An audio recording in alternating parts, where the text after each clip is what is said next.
As the growing season's coming near the end, about September, October time, it's time to take some cuttings to keep your osteospermums going for next year. You want to cut a shoot about 4 inches long without a flower on it. And you want to strip off all the lower leaves, just leaving 2 or 3 at the top.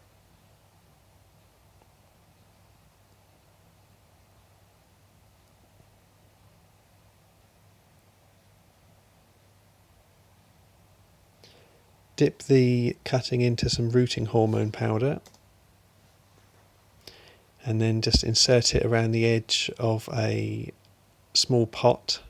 I use multi-purpose compost, and then store it somewhere cool for the winter in a greenhouse or cold frame. Don't let it dry out too much and don't let it waterlog.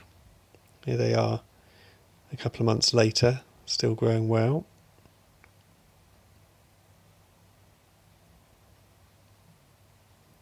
And here by the end of March, I had let them dry out a bit, so some had died and some had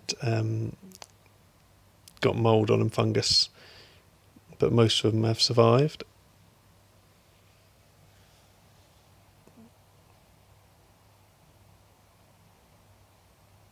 This is just to show that even the ones that died had roots, so the cuttings had taken, I just hadn't looked after them well enough.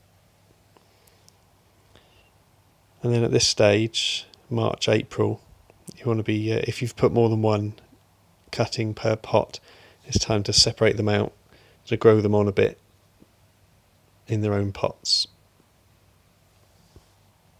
It's got to be careful not to snap the roots. You can be quite, it looks like I'm being quite rough, but I'm not actually breaking any roots there. They do come apart with a bit of wiggling.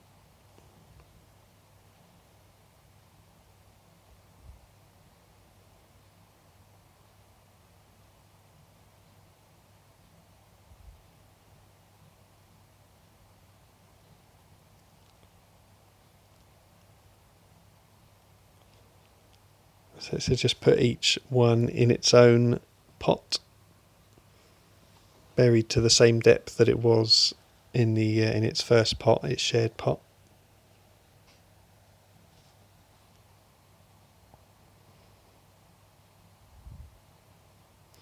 And just tap the pot there like that to get any air out of the compost and give it a good watering.